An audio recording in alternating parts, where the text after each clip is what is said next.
He is a helicopter pilot, a veteran of both Vietnam and Iraq, and one of the nation's leading UFO researchers. Kevin Randle is next on Conundrums.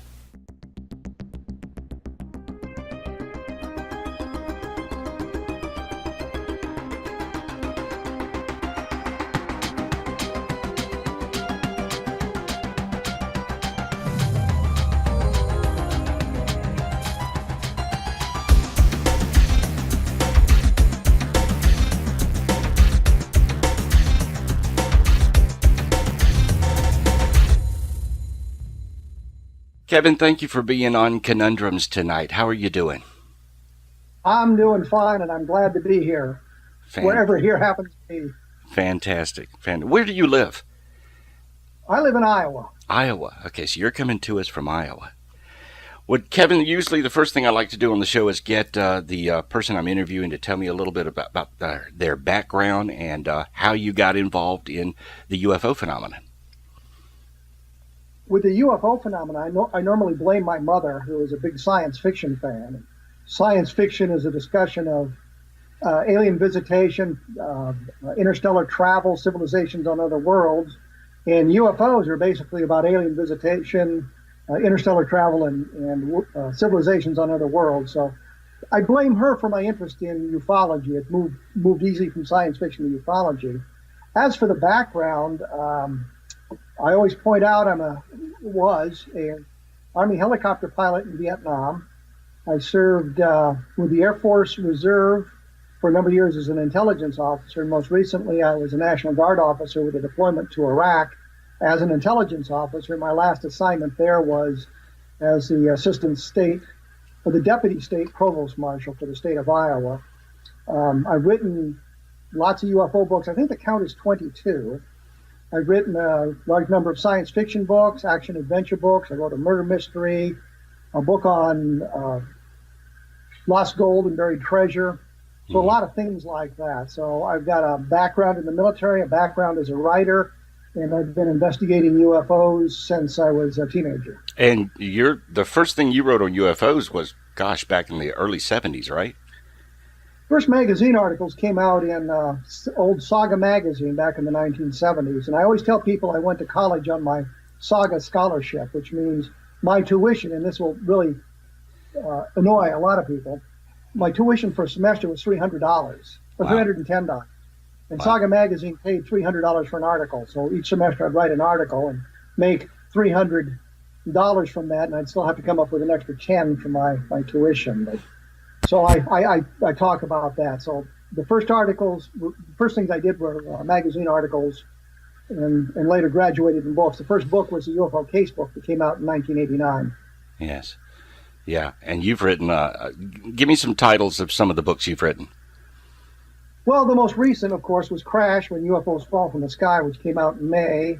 I've done Scientific Ufology, Conspiracy of Silence, the UFO Crash at Roswell, The Truth About the UFO Crash at Roswell. So I've done quite a number of books about Roswell, Project Moondust, the Abduction Enigma, which was a take I did with Russ Estes and Bill Cohn about abductions. So just a wide variety of different books. And you're probably most well known for your books and documentaries and things that you've done on the subject of Roswell, right? I think that's a fair statement. I mean, we did a lot of books on Roswell, and I say we, Don Schmidt and I, we've done a lot of documentaries, TV specials. I made the ABC Evening News one night. I've done Good Morning America a couple of times, Today Show a couple of times. I was on 48 Hours, Larry King Live. So I've done a lot of that kind of stuff. Well, what is the latest on Roswell? Is there any new information that's come out? All we've really done on Roswell lately is kind of refine the information. Mm-hmm. For example, Frankie Rowe has taken a lot of guff. She was the daughter of the firefighter. Right. And she's taken a lot of guff for not being truthful about this. And what we found out just last summer, I guess it was, there was a firefighter who was with the fire department in 1947, still alive. Mm-hmm. Had an opportunity to interview him. Carl Flock, in his anti-Roswell book, had interviewed him and used his testimony and kind of proved that Frankie Rowe was not telling the truth. So I called the guy, and I got basically the same story that Carl Flock had gotten, which is the fire department didn't go out there. They weren't involved in this sort of thing. And then I asked him the other question, the next question, which I always try to do, ask the next question, which was, did you know Dan Dwyer, who was Frankie Rowe's father? And he said, yeah, I knew Dan. He went out. And I said, what do you mean? And he said, well, this colonel from the base came out. And I'm thinking, why is it always a colonel? Why not a major? Why not a captain? Always a colonel came out and told him, don't worry about this. We got this covered. So don't go out there. And according to this firefighter, well, Dan Dwyer took his private car and went out there and saw the crash, saw the bodies. So Frankie Rowe was telling honestly what her father had said. Doesn't mean that we're talking about a real live, honest to gosh alien spaceship craft. What it does mean is Frankie Rowe was telling the truth about what her father told her.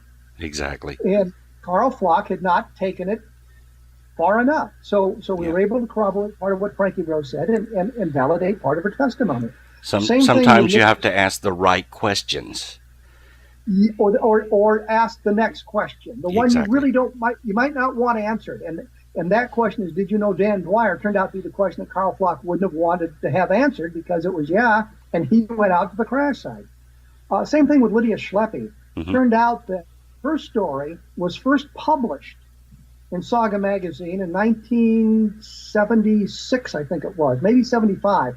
I've got the copy. Just 2 paragraphs talk about how she was receiving a teletype, or she was putting a teletype about a UFO crash on the radio teletype, and she was interrupted and told not to transmit. Well, here's the story that was being told 2 years before anybody talked to Jesse Marcel, and 3 or 4 years before anybody was talking about Roswell. Here's her story written down. So clearly she was not influenced by all this other stuff that had come out. She was talking about something that she remembered from her days with the radio station. So that also we discovered last year. So those are 2 important points for the Roswell case. Doesn't take it to the extraterrestrial, of course, but what it does do is show that these 2 witnesses who have been maligned by the skeptics and the debunkers were telling the truth as they knew it. Exactly. And MJ12, is there anything new on that? Well, yeah, but it's not going to make anybody happy. There's a fellow named Robert Willingham, and he claimed that he was a retired Air Force colonel, and that he was at the scene of a aircraft accident or a UFO crash in 1950. It turns out, and this crash is mentioned in the MJ12 document. It's the one that starts 06 December 1950, and it's just 1 paragraph in the MJ12 document, but the only reference we've ever found anywhere to this crash was what Willingham was telling us. Turns out Willingham was not an Air Force officer. He was in the Civil Air Patrol. Not exactly the same thing. Yes. He was not a fighter pilot, which takes the story out completely.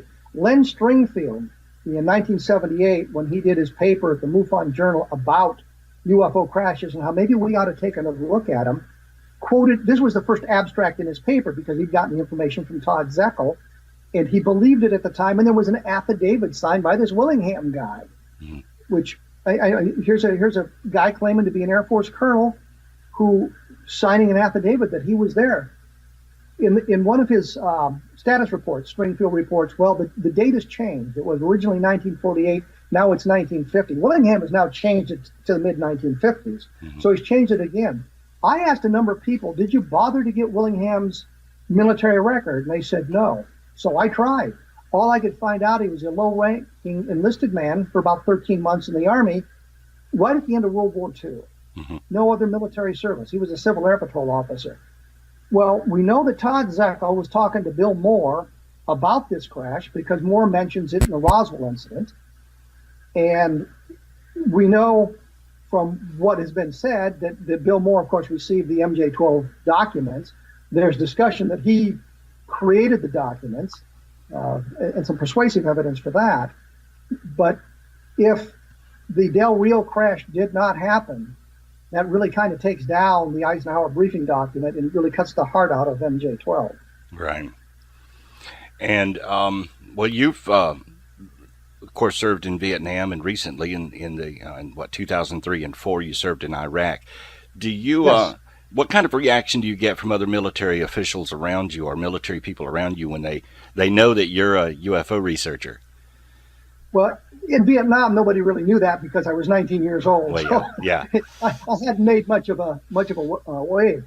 What was interesting is when I went on active duty in the Air Force in 1976, I'd already written a number of UFO articles, some of which were highly critical of the Air Force. Yes. When I was into the duty station at Richards Gebaur Air Force Base in Kansas City, my escort officer, as we were sitting at lunch, says, I read this article in a magazine about this UFO sighting. And I said, yeah, I wrote that. And so they knew about it, but they kind of liked that idea. They didn't care about it. I had to get a top secret security clearance as I was moved into intelligence. And it turns out that the guy who was conducting the background investigation on me lived across the street from my father. So I knew pretty much what was in the file. And he'd bought 4 of the magazines that had articles in and put them in the file, 2 of which were very critical of the Air Force. With Iraq, since I'd written so many books, been on so many documentaries, everybody pretty well knew. Yeah. But it presented no problem, but it did lead to a kind of a funny story. While we were in Iraq, we were able to get satellite dishes into the soldiers' living area so that they could watch satellite TV. Right. And a couple of them came up to me one day and said, do you have a brother? And I said, what are you talking about? I said, well, we saw this guy on this documentary on the History Channel the other day. It looks a lot like you and has the same last name. And I said, well, that was actually me about 10 years ago. Wow. So they knew about it. It was never a problem. It's kind of like we had our first sergeant was very into NASCAR, and everybody knew that. And so nobody really bothered him that much about being into NASCAR. We had a sergeant who eventually got commissioned, who was a rabid Hawkeye fan, Iowa Hawkeye, University of Iowa Hawkeye fan. And while we were in Iraq, we had a tailgate party for one of the football games that he kind of organized in the Tactical Operations Center. We, of course, had the internet hooked up so we could listen to the games, the streaming of the games. And out in the outer area of the talk, it was delayed about 30 seconds in the BATCON, another area of the talk. They were getting the feed a little bit quicker. And we'd hear a cheer erupt in there, and we'd know something good had happened. While in the military, did you ever have military contacts? Someone come up to you and tell you a UFO story or tell you they knew about something?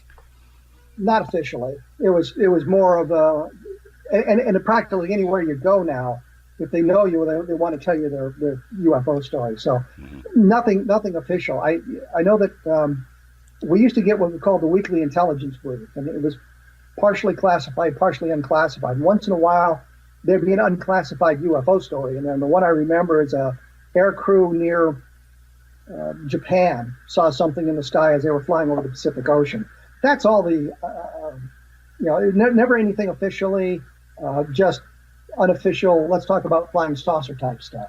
Right.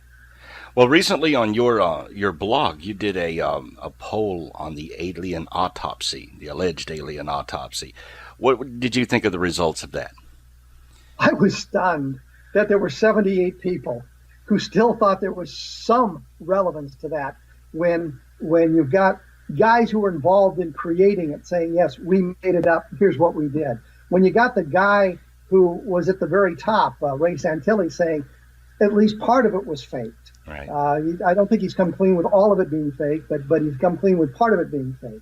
And you've got all of this evidence suggesting it's not real. You've got all kinds of mistakes. It's clear that the cameraman, the alleged cameraman, whose identity they were attempting to hide, had there been a real cameraman, the military would have known his name in 30 seconds because, of course, it would have been recorded.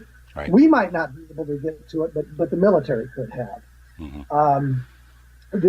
When we found mistakes in it, things would change. And one of the things I think of here is they showed a picture of film canisters with some kind of classification on it, which was more Hollywood than military. And the minute that was pointed out, well, all that information disappeared. Right. The cameraman, the first transcript of his interview had an awful lot of Britishisms in it.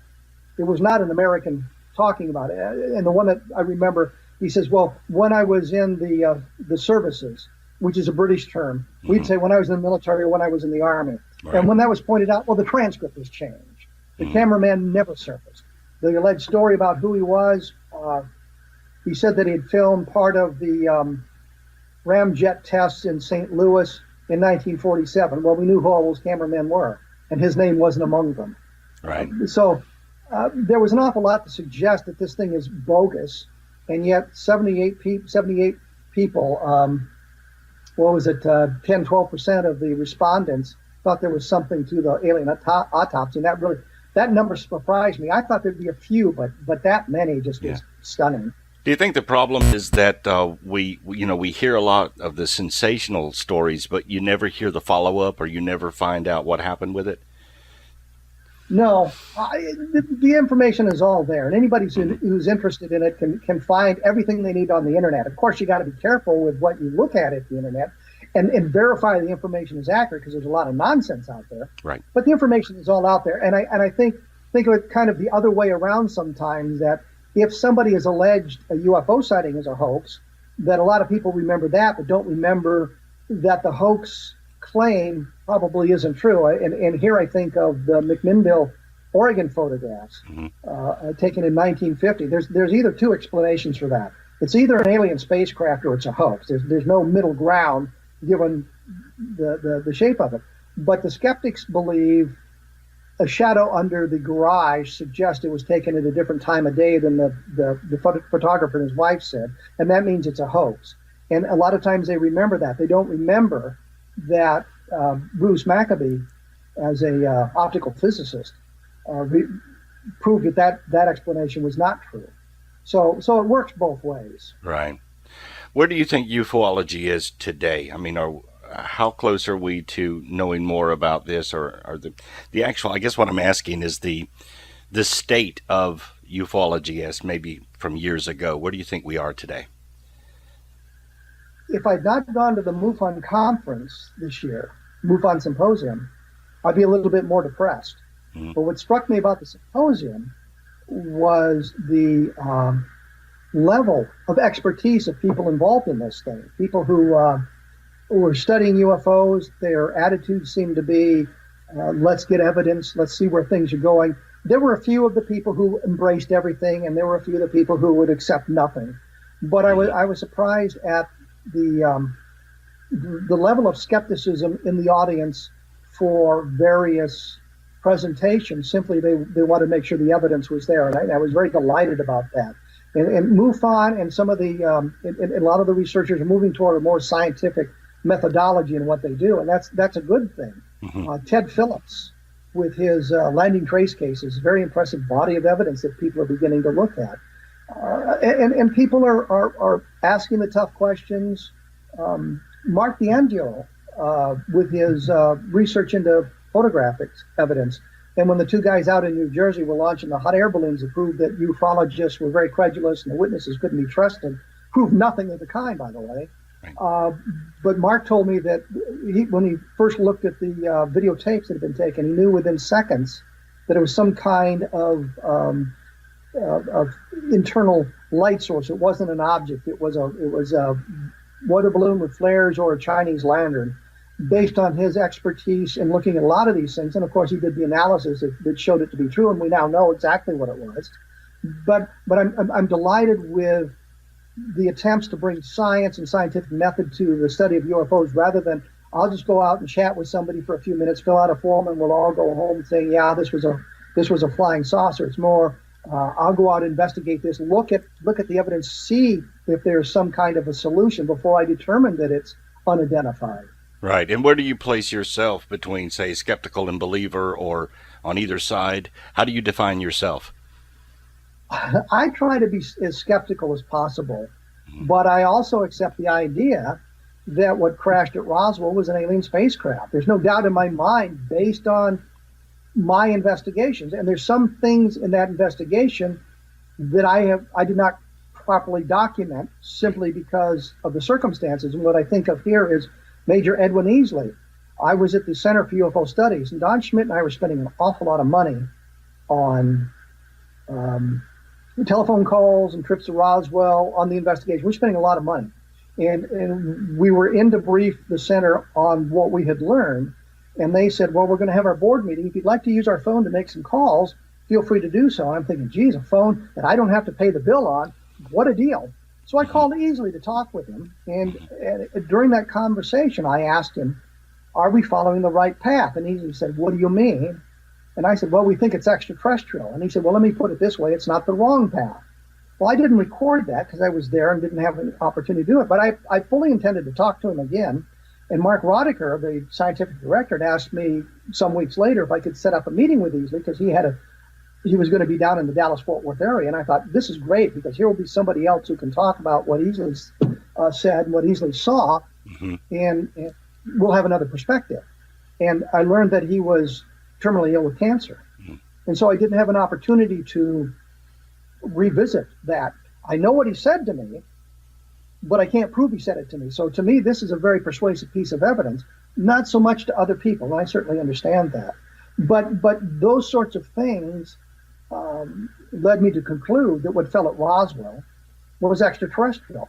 Right. And that set the tone for UFO research from that point on. Had it not happened at Roswell, where the military and the government can control the media, control access to the information, had it not happened so soon after the Kenneth Arnold sighting, which kind of launched the modern UFO wave, had it happened a few years later in a location that was more easily accessible, we'd be having a different discussion. But those are the facts, and that's the way it transpired.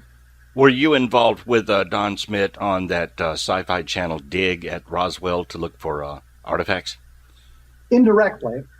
We had done the Center for UFO Studies had done a preliminary thing back in a number of years ago in the early 1990s. Don Schmidt, Tom Carey, I don't know how that whole thing was arranged, but they were the ones that were out there on the dig. As they were documenting it, I got some phone calls from people working on the documentary and asked me to come to New Mexico. I made it all the way to Albuquerque to give them some additional information. So I was indirectly involved in it that way, but I was not out on the site when they were doing the dig. And I've been out there before. Right. And I was looking at your blog, and I don't know if I'm going to pronounce this right. Ubuntu, a sample. Do it again. Yeah, Umtuba. Tell me about that sample. Well, this is interesting. A fellow claimed to have seen something explode in the sky in September of 1957. Bits and pieces rained down on the beach and into the ocean. He picked up some of the samples and sent it to a columnist in Brazil.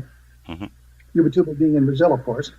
Dr. Elavio Fontes was the APRO representative in Brazil, so he got a call about this, and he secured some of the samples and sent them on to APRO in Tucson, Arizona. He also had some of it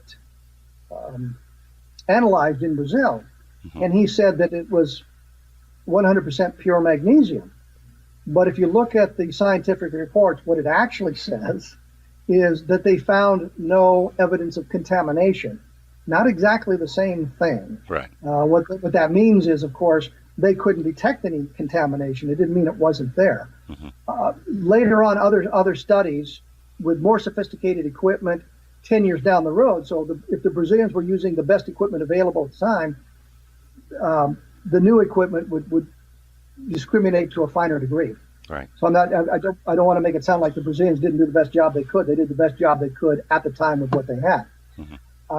But this equipment suggested there may be some contaminants, minor contaminants, and that Dow Chemical had magnesium of an equal purity available, but it was test samples that they'd done just to see how pure they could make the magnesium, and it was very, very small laboratory amounts. So how would a guy in Brazil get samples of this is the question. But the problem is the chain of custody was broken. We don't know who the guy on the beach was that picked up the samples that sent them to the columnist. Right. So right there's a problem with the case. Once the material got to the columnist, we can follow the chain to APRO, but then it breaks again because the Lorenzens, who were the international director and of the organization, allowed it to get away from them again. So they treated it in a very cavalier fashion. So the chain of custody is broken again until Peter Sturrock takes a look at it, and we assume what he found was the same samples, and he did a nice report on it. So what we have is a sample of material, freshly based material, meaning it's magnesium, that could have been manufactured on another world given its purity at the time, but the chain of custody is broken. So when we look at these samples, we say, well, that's very good, but it's sort of the very definition of an unidentified, because we're missing a couple of critical pieces of information, like who picked it up. Yeah, and we don't know the full story of the guy on the beach that found it. We know what he said to the columnist, but we don't know who he is. And without that bit of information, we believe this is the samples that came off the beach, but we just don't know for certain. Yes, and it could have come from somewhere. In fact, that lab, I mean, someone could have gotten it to Brazil, I guess, right? You don't have a chain of custody. Yeah. There's some way he could have gotten samples of the Dow metal and sent them off to the colonists for whatever reason. We just don't know without that first link in the chain. And then, of course, later on, the chain is broken again. So we have nothing new on that. No. Okay, one more thing I want to ask you about is NUFON, which apparently is something that you had written on your blog about NUFON, a variation of MUFON. Do you recall NUFON? You got me confused on this one. Okay, well, you had indicated in that article that the director of SETI might be working on an organization that would work with Peter Davenport and MUFON, and I'm just trying to get the information on that. I think that might have been an April Fool's joke. Oh. There was a thing that came out. And it said that Robert Bigelow had bought MUFON, and Peter Davenport was moving in as the director, and all of this sort of thing. Right. And the very last line in this is something to the effect, and this is all happening on April 1st. But there's a fellow who every April 1st comes up with these really elaborate April Fool's jokes, and this one was very good, but it was clear from the tone of the article that I read that it was an April Fool joke, and I was hoping the last line that it was April 1st would key everybody into it being an April 1st joke. Well, but I thought it was kind of clever and kind of fun. The thing that threw me is that the director of, I forget his name's Sleestack or something, the director of SETI was going to operate or run MUFON. And I thought, oh my gosh, there's no way. Yeah, they were bringing in, it was a very well crafted, and it was just the time that Jim Carrion was leaving MUFON and they were bringing in a new director. And of course, Bob Bigelow has been a benefactor of MUFON for a number of years. So it all just kind of worked together in a very nice, cohesive package. Okay, so just so the viewers know, there was nothing to that. Also, what are your take on alien abductions? Oh man, we're all over the board, aren't we? Yes, we're going to cover everything. Okay, in 1995, I think it was, I met with Russ Estes and Bill Cohn, and we've been doing some work on other UFO projects. And they had been doing some in-depth research out in California on alien abductions, and brought me in and said that they were very concerned because they couldn't find any real evidence that abductions were extraterrestrial, that they seemed to be more terrestrially based. And that had been something I'd been kind of leaning toward myself based on what I'd seen and what I'd read. So we all got together. I looked at their research. We did some additional research, that sort of thing. They were putting together a documentary, so they had a lot of videotape of various abductees. And we put together a book, The Abduction Enigma, that laid out the entire case of why we thought that alien abductions might be more terrestrially based. One of the interesting things is we suggested that some cases, by no means all, but some cases were clearly sleep paralysis. Right. Sleep paralysis is a psychological phenomenon that produces many of the same symptoms as alien abduction. Somebody's you're asleep at night, you wake up suddenly, you feel paralyzed, you feel a presence in the room. These sorts of things that you report from alien abduction. And I am convinced that one of the first abduction cases I worked on, which was a Pat Roach case in 1976, that was an episode of sleep paralysis based on what we know about that now. Right. And so we looked at all of this and we said, sleep paralysis accounts for some of this, but not all. But there are some other things. There's some researchers whose hypnotic regression techniques are very, very sloppy. Yes. And that leads to people believing they've been abducted when they're not. A lot of things like that. And what we wanted to do was say, we've had 20 years of case studies of alien abduction. It's now time to move the ball forward. Let us figure out some experiments that might be conducted, some ways to verify some of this stuff. Look at all of this together and see where we end up. And here we are, some 13 years after that book was written, and we're in the same place. Right. Although, at the MUFON symposium, there was a fellow there talking about some of the studies they were doing, but it wasn't really to advance abduction research, but it was a look at a statistical analysis of who the abductees are and that sort of thing. Really doesn't tell us a lot. Might tell us a little bit, but he was clear to say, the fantasy proneness that some skeptics have said is sort of invasive in the entire abduction phenomena. People in the abduction group are no more fantasy prone than people in the general population. But there were things like that should be done. Statistical analysis. Is there a blood type that is more prevalent? And I just saw something on the internet where they suggest they were doing that sort of a study, seeing if the aliens were abducting people of a specific blood type, which might tell us something. If one blood type is statistically overrepresented in the sample. So we looked at all of that stuff, and we tried to bring it all in and suggest a way of going forward. Just recently, in one of the astronomy magazines, I was reading an article about the prevalence of red dwarf stars in our section of throughout the galaxy, and some of the interesting things that are happening around red dwarfs. Back when Marjorie Fish did her analysis of the Betty Hill star map, Betty Hill being one of the first abductees, and under hypnotic regression produced a star map.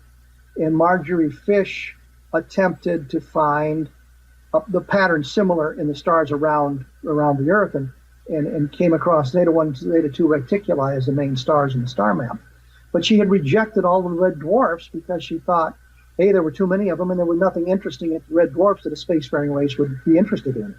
Well, the scientific evidence now suggests that's not true, that there may be something very interesting in the red dwarfs, and they may not have passed them, which means we need to reevaluate the star map. So the one really critical piece of evidence we had, the star map, we need to take another look at that and see if maybe there's more information we can glean from that. But with abductions, if I wanted to commit ufological suicide, I'd say all abductions are terrestrially based, end of story. I will say that I have seen little to suggest anything other than terrestrially based phenomena responsible for abductions. But if abductions are real, then I would expect them to be more like Barney and Betty Hill and Travis Walton than these so-called longitudinal studies where the same person is abducted on a regular basis. We don't seem to be getting any really good evidence to prove that. The Betty and Barney Hill case, have you, other than knowing about it, have you done some of your own research into it? I know Stanton Friedman did some. And I've talked to Kathleen Martin about it, Betty Hill's niece, and we've looked at the various files and documents available on it.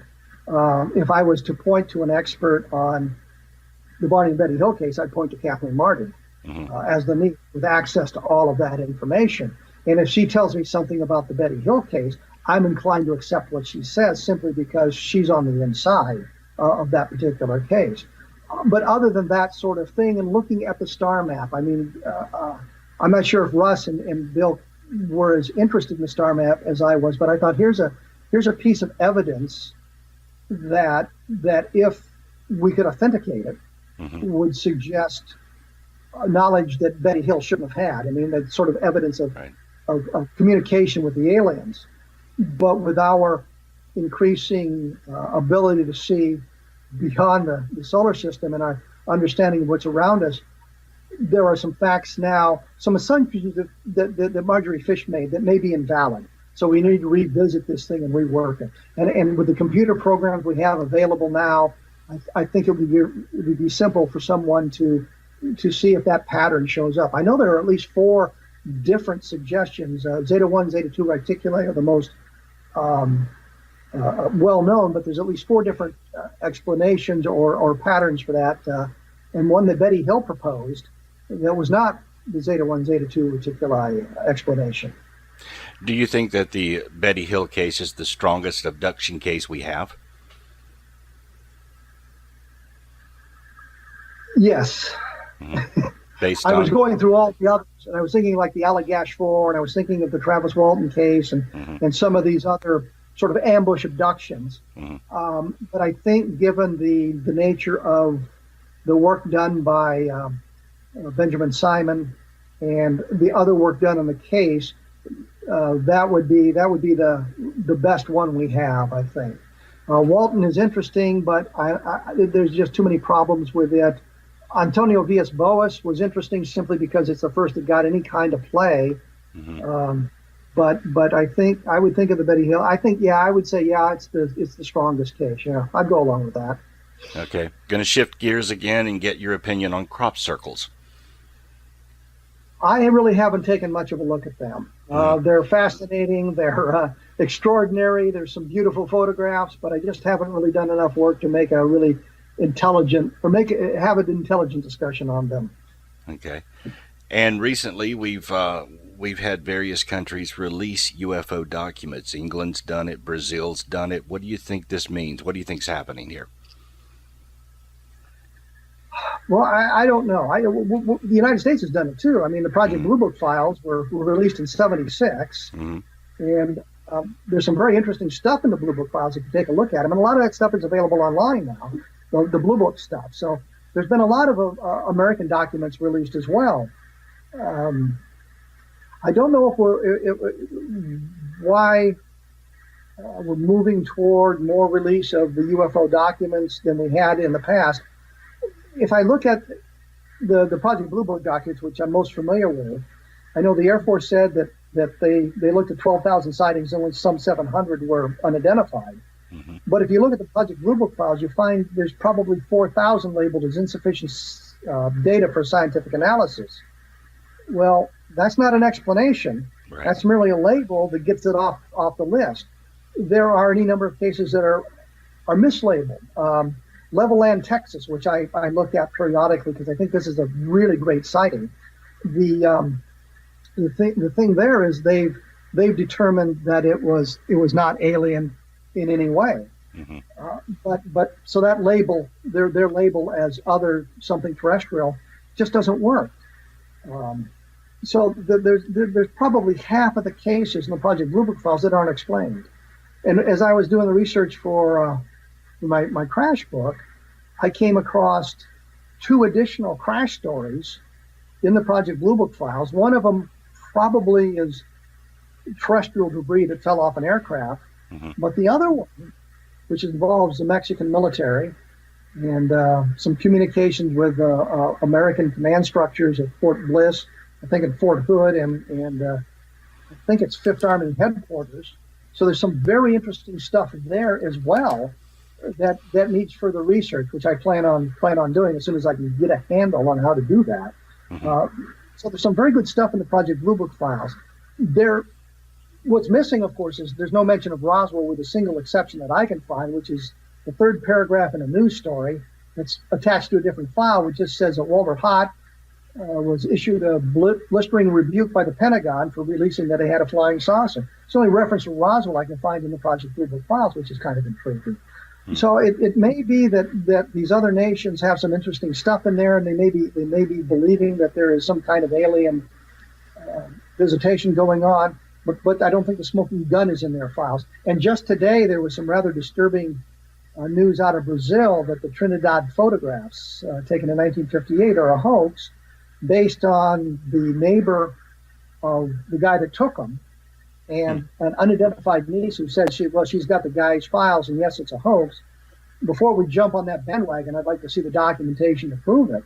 Right. But if those photographs are proven to be a hoax, then that's kind of a major blow to ufology. I'm not really ready to jump in that direction right now. But I mean, this is all stuff coming out of Brazil and part of their investigations. And I would think that the Brazilian government, as they investigated the Trinidad photos in 1958, had there been a hoax involved, probably would have gotten the information, probably would know. And there's nothing in the documents they've released that suggests that, and what has been seen suggests otherwise, that it's not a hoax. So I'm not sure why we're getting more and more of these documents coming out from various countries around the world, and it takes a long time to go through them and determine exactly what the significance of all of that is. The Disclosure Project, are you a part of that? Do you think we're headed for disclosure? No. No? I don't think the disclosure, I think, is going to come at the when the aliens decide to disclose, meaning they land their spacecraft somewhere and get publicity. I don't think the United States government is going to be forced into disclosure with their investigation. The closest we came, I think, was in the mid-1990s, as we were really tackling the Roswell case, and we got the Air Force to reinvestigate and kind of screw up the whole deal there. I think we were onto something there, and we scared them, and they managed to bury it under this Project Mogul nonsense. I think that's the closest we were coming. So I don't think there's going to be a possibility of forcing disclosure. And one of the problems I have with this Disclosure Project is they don't properly vet their witnesses. So there's some people in there who probably should not be. The best example I can think of is there was a lieutenant colonel whose name escapes me, but he was talking about having seen a message come through an Air Force message center in the 1950s about a UFO crash. Well, I know the guy's telling the truth because I got copies of the message. Right. It's the Spitsbergen UFO crash, which is clearly a hoax, but there was classified messages came through. So he's telling the truth. He saw these documents, but they didn't take it to the next step. It's, well, what did the documents tell us? Where did that case go? And it's pretty clear the Spitsbergen UFO crash started out as a crash of a Soviet, advanced Soviet aircraft of some kind, because in the original story it talked about the Cyrillic alphabet being on some of the instrumentation and the thing clearly coming from the Soviet Union. That part dropped out, and then we moved into the realm of the UFO. And so I think we need to take a look at all of these sorts of things. But here's the good side of that. Because ufology has become worldwide and we have the internet, we have all that information now. Right. So we can take a look at these things and say, yeah, that's an interesting case, but here's the problem with it.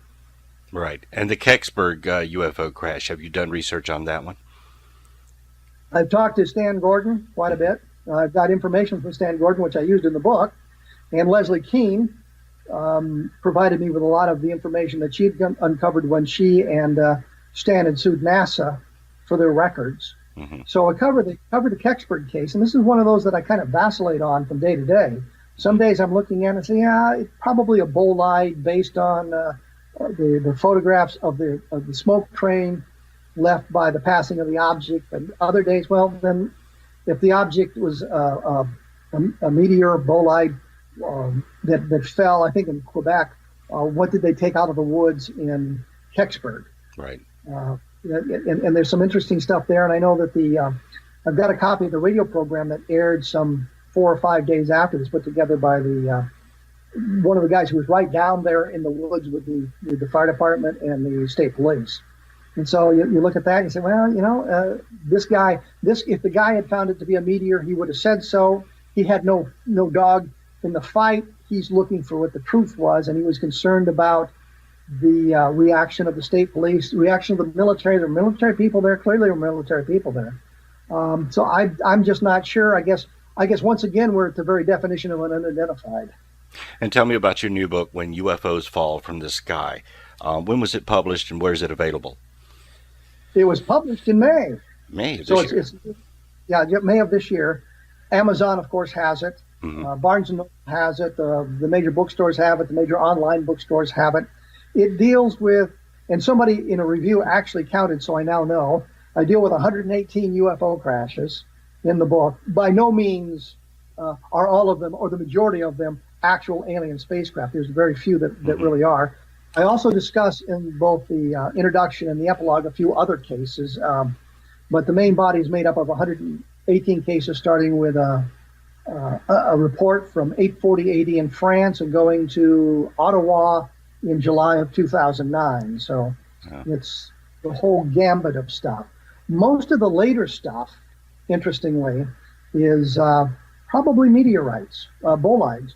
And there's, on my blog, I have a video bar, as you probably know. And periodically there's one that comes up that's called Meteor Compilation. And it's 3 minutes and 19 seconds of videotape or digital recordings of meteor falls. And you look at some of those, and they look an awful lot like the descriptions of some of the UFO sightings in the past. Right. I mean, it looks like a lighted cockpit and windows, and things are sort of, because it's breaking up from a single source, they're kind of flying formation. So there's some very interesting things there, and it looks to me like a lot of the latest stuff, and that means after 2000, 2001, are probably bolides.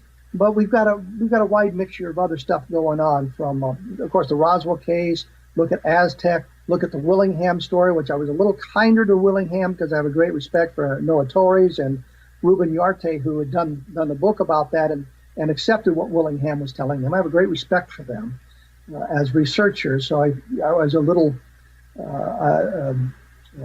less than definitive on my solution there as a courtesy to them, giving them a chance to interview Willingham a few more times and gather some additional documentation. So, it's a gambit of that, from things that are explainable to things that are unexplainable, to the Roswell case and the Shag Harbor case, which Shag Harbor may be the best documented of the crashes because of all the work done by Chris Stiles and Don Ledger, uncovering Canadian government documentation. So, yes. Two very strong cases suggesting alien presence. Some other cases like Kecksburg, Las Vegas, suggesting a possibility of it. And other cases, the majority of the cases clearly are explainable as hoaxes or bolides or other natural phenomena that have been misinterpreted.